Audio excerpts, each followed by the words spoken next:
After talking about the management aspect of the power sector, I will now want to go to deal with the three functional zones of the power subsector, namely generation, transmission, and distribution. So let's start with generation and what His Excellency John Mahama intends doing in that area. You'll recall, and I believe a lot of Ghanaians still remember the vision that His Excellency John Mahama had as making Ghana a net exporter of power, making Ghana a key player within the West African power, where Ghana can export power to our neighboring countries and earn the needed foreign exchange. Indeed, as we speak now, one of the bases or one of the areas that is helping VRE become liquid is the component of their power that is sold to neighboring countries like Burkina Faso, Mali, Cote d'Ivoire. So His Excellency has indicated that one, we would, in line with the projections that will be given by the Energy Commission in terms of our energy growth, continuously increase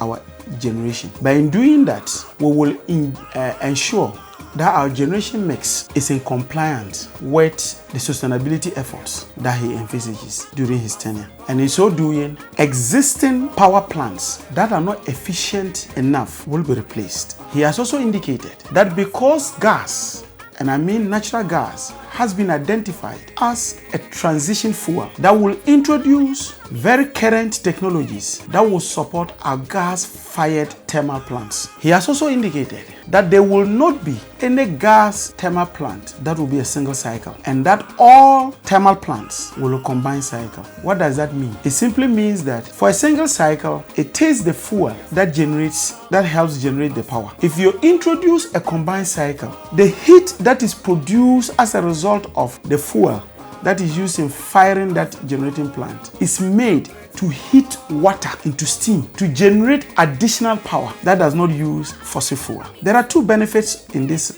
regard. One, it helps in our sustainability effort because you will be generating extra power not using fossil fuel but just using steam. And two, it will reduce cost of electricity because the steam that you are generating to power the plant was generated just using the heat that would have otherwise gone waste. And so he has indeed indicated that there will not be any thermal plant that will run as a single cycle, but all of them will run as combined cycle. He has also, as a next strategy, indicated that will ensure that non-hydro renewables constitute a minimum of 10% of our generation mix. How does he intend doing this? Beyond just the great style solar plants like the one he constructed in Navrongo, beyond just that, he will encourage rooftop solar panels in various homes and insist that the Renewable Energy Act that makes provisions for the feed-in tariff is made operational, such that, for example, if I have a solar panel in my house and I generate enough power that I do not need,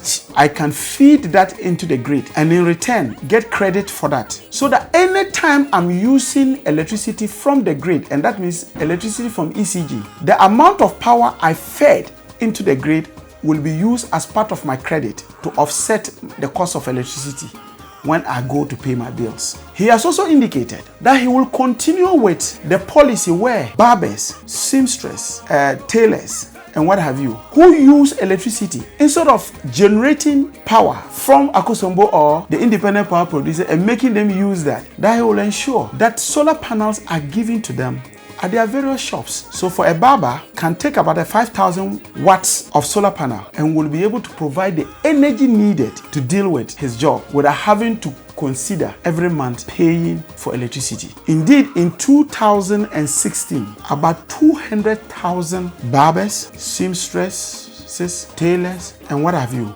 benefited from this initiative, and he intends continue with that. Last but not the least, there are identifiable mini hydro sites that can be developed. The famous Pualugu Dam, where the current government promised to deliver using the Sino Hydro facility, which has become a mirage.